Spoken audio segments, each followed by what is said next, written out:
मतलब it is done. Yeah.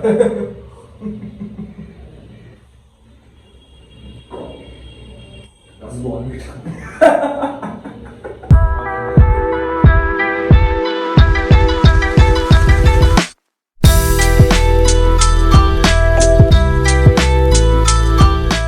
So hi guys, welcome to the Rupeeting podcast.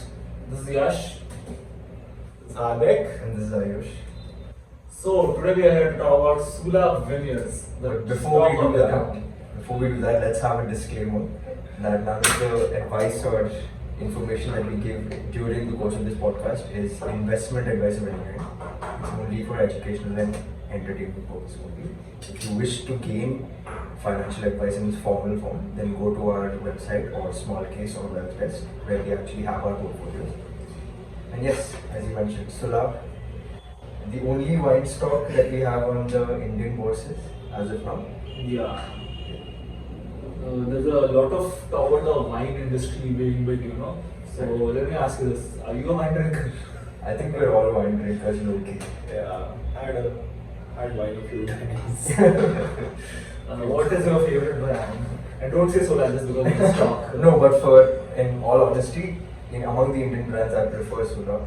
Not just because we're covering it today, because it's not a brand, but it genuinely does surpass its competitors in just quality for price. Yeah, I think the value for money Value aspect for money is aspect, they've nailed it. what Indians love about the wine. It's a market leader in almost every pricing segment. So, whichever pricing segment you fall into, the best is still will be Sula. Yeah. So, let's talk about the wine industry a little bit. I think it's in its nascent stage. It's very small. Because if you look at general alcohol consumption, first you get your spirits, then there's beer, and there's bottom of the barrel, there's wine. I think just less than 1% of India's alcohol consumption is wine, which is much higher in the global average. It's around 12-13%. That's much lower. Yeah, but there's a lot of room to grow, I think, because we produce around 40 million cases of wine in a year. Okay.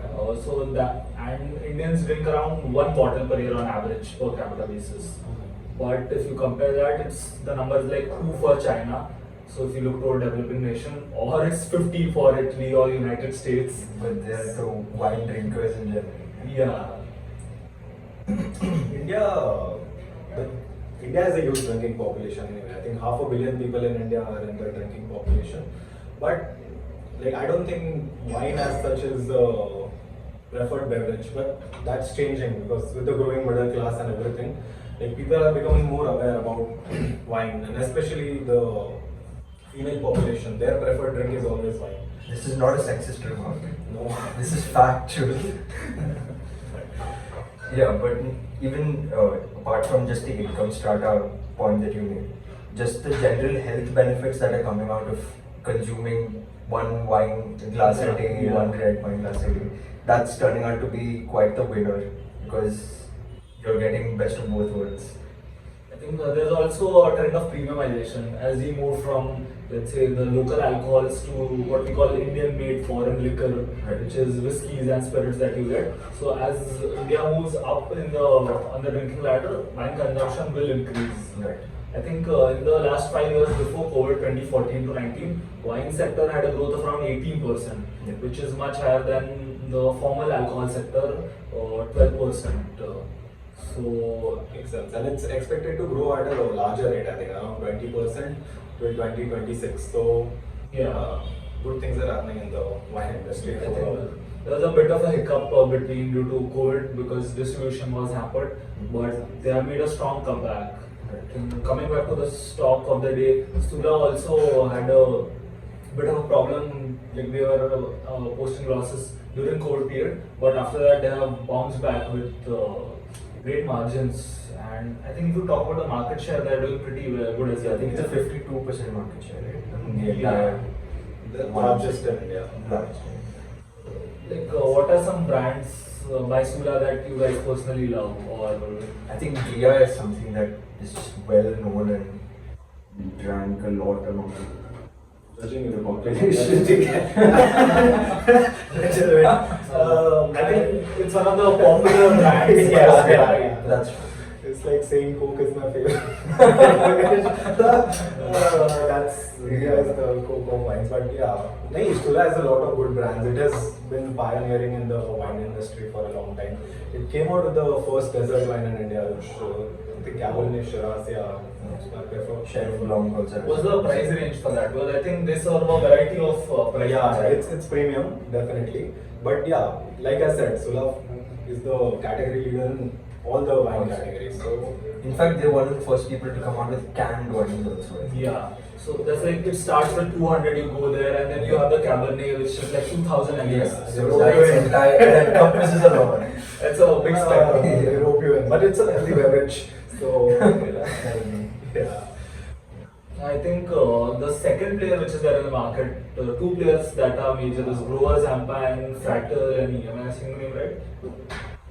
No, doesn't matter. Okay, none of them So, are I paying guess- us. So Grover Zampa is just 15% market Yeah, share compared 15%. to Sula. So in the talking about the overall wine market in India, there are 3-4 big players, and the rest of them none of them are listed. Yeah, none of them are listed except Sula, of course, and they have been there before Sula. So I think all the other wine companies came before 1995. Sula started in 1999, And yet has the advantage. Yeah, it has taken the market by storm. Absolutely. I think the thing with wine is you can't just enter the market as a new player because it takes a lot of time. Absolutely. There's the relationship with farmers, right from you have to get the right grapes and then the bottling, the barreling, the whole process. Like if you try to set up a new farm, I think it's quite costly and it will take you a few years just to get the first bottle. So around 7 crores just to set up the vineyard. And that, As a that might be a fixed- small vineyard, Yeah, right? that might be a smaller vineyard. Compared to let's say what 2500 acres that With Sula has access to. yeah. Makes sense, yeah. And then there's the legal issues. What legal issues are you talking about? So getting permission to produce wine, it's not that Right. easy. Of course. Like a regulatory Yeah. barrier. That. Yeah. But I think Sula has been one of the players that has innovated in the space, right? So, right from starting the first resort in India, that's a vineyard resort, and also the boxed wine that you talked about, which is Yeah. popular among the youth. Like you mentioned, wine tourism. Above age youth. Of course. All above 20. So yeah. And so like you mentioned, wine tourism. Sula started wine tourism in India basically. So a little background. I have lived in Nashik for over a decade. So yeah, I have been there while Sula was growing, and the amount of people that come to visit Sula, just the very basically Nashik became the wine capital of India because of Sula. And one of the key reasons for its success, like I mentioned, Sula has access to over 2500 acres, right? So is that all owned by Sula? No, Right, so that's a very big pro for Sula is that they just own like 10% of that land. The rest of that land is on long-term supply contracts. Right. So the balance sheet is pretty light. So it's How asset long term model. are we looking? These are So, decadal. Yeah, these are decadal contracts usually. And what they do is, if the farmer knows you are going to be there for them for a long time, so they are more ready to listen on how to grow the grapes, the education that needs to be given to them, what are the farming practices to get higher yield and better quality for wine. Because the raw material is key, right? Grapes. Of course. Exactly. So like you mentioned, so little bit fun fact is table grapes and wine grapes are completely different things. So the grapes made for wine have to be produced with care differently.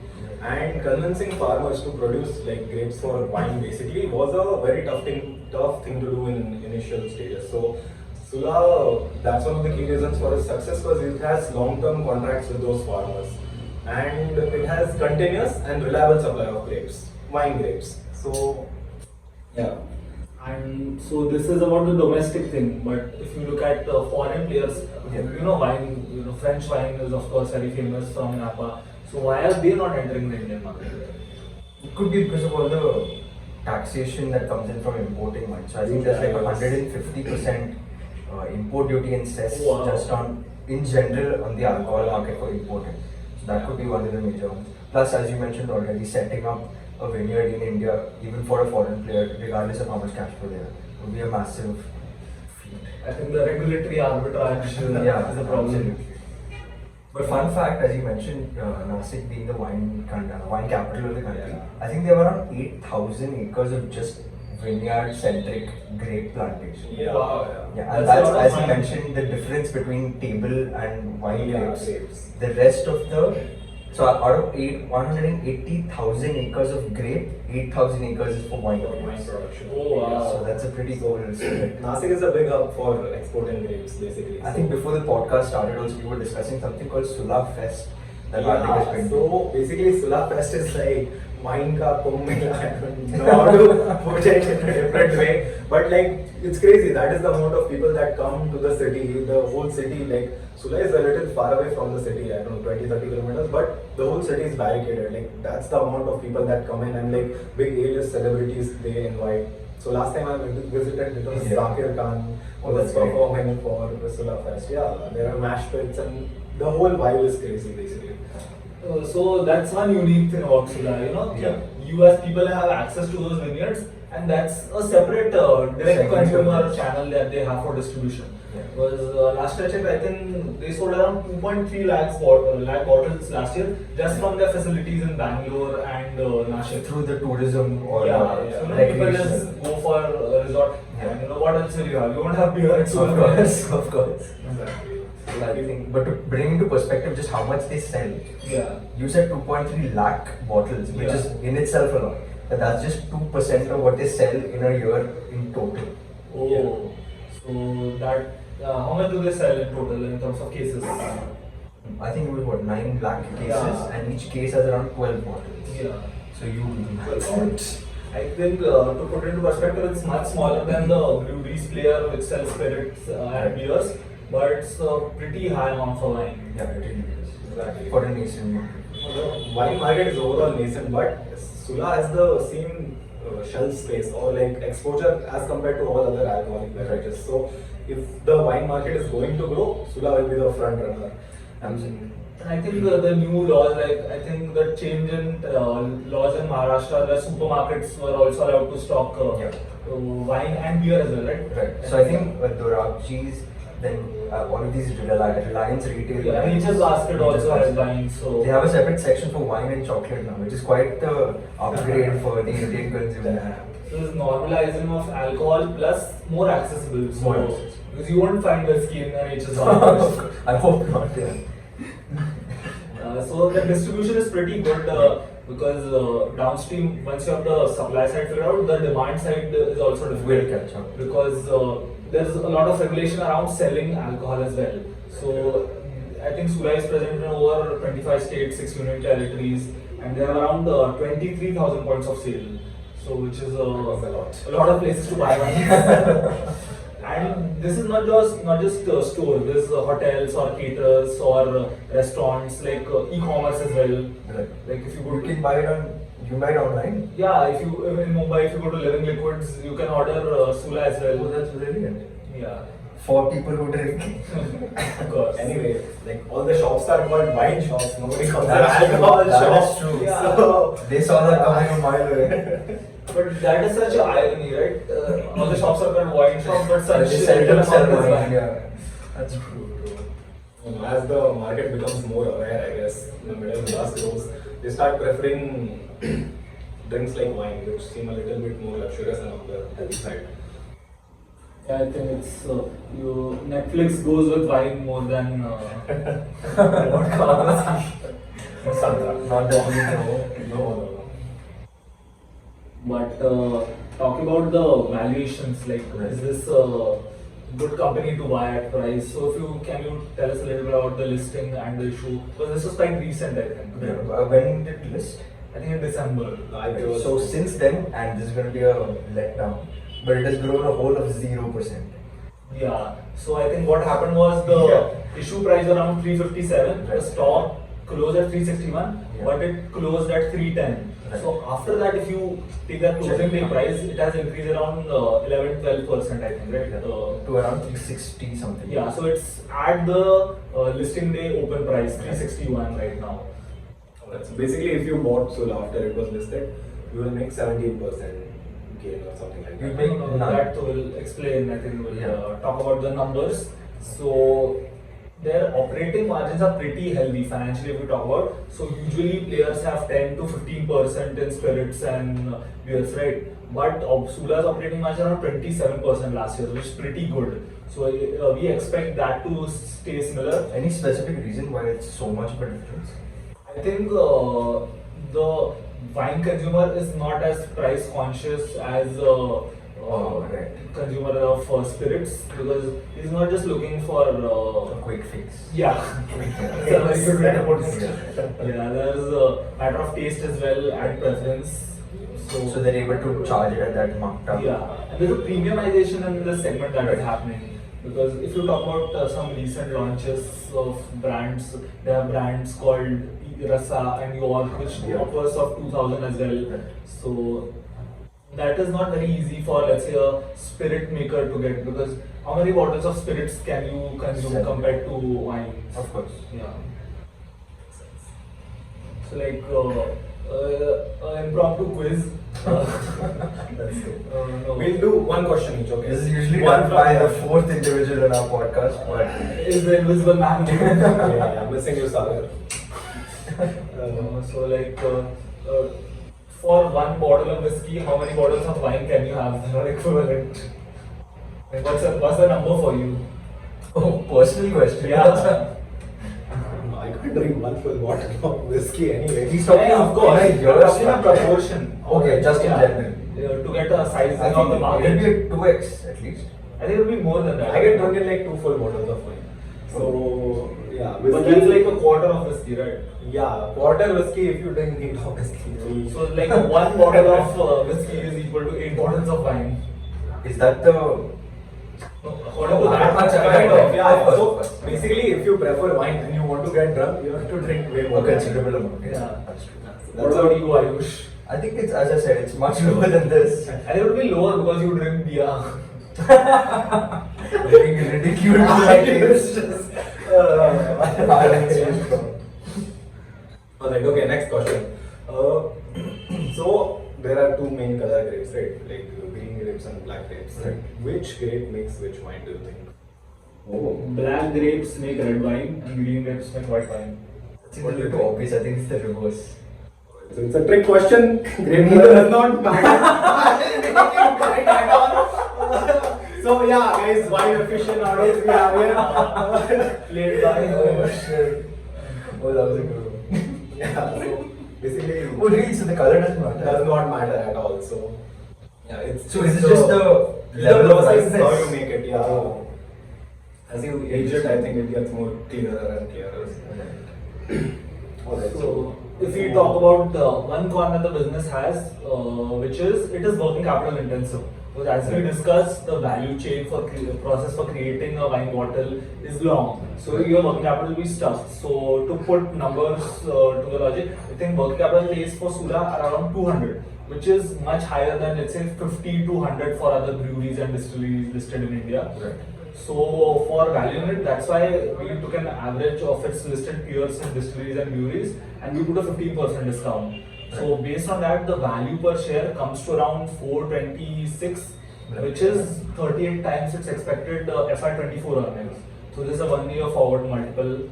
It's March 30th, I guess now. Yeah. So this comes to around a 20% upside to its current stock price, and this is also given because of its higher margins, trend to premiumization, and also this is a overlooked stock because I think it comes in the mid cap space around 3 to 4,000 market cap. Definitely, yeah. So there's not a lot of analyst coverage looking at this. I think So this- you heard it here first. yeah, I think Rupeeting has been good at making predictions because last week also after The Nika coverage. not to credit us, but Yeah. Nika has fallen significantly around 12% In the since whole last week, Friday. yeah. Yeah. Right, watch our podcast. This is not a stock recommendation, by the Of way, course any not. chance. This is just educational content. It just To we said understand. it would fall and it fell. So do whatever you want with that information. Yeah. So in sum, Yeah. why does Sula look like a good buy to you? I think 5 key pointers here. We are long on the wine industry as a whole, and Sula is the pure play wine stock to get in on this action. They also have the raw material and value chain advantage and a great distribution. So it's everything there from supply to demand, and the valuations look pretty attractive at current levels. So yeah, that's why I think Sula can be a good stock to get in right now. Hardik has seen the company grow literally Yeah. with the naked eye. So, what is your take? Through the decade. I think Sula is the wine market in India is obviously growing, and Sula being the market leader will be spearheading kind of the wine revolution in India, if you want to call it that. Yeah, and people are drinking more and more wine, Sula is going to benefit. It's a good stock. Yeah, Pretty simple logic there. makes sense. Speaking of wines, I think you just want to chill after having a bottle of wine. Usually you do that in a resort or a hotel. So I think that's where we should look to for our next talk, the hotel industry, how it has done, because they suffered a strong hit in COVID. But after that, what's a good player to look at? I think we might have an interesting Take on that. take on that. So next week, tune in for the Great Indian Hotel stock. Let's go. And cut.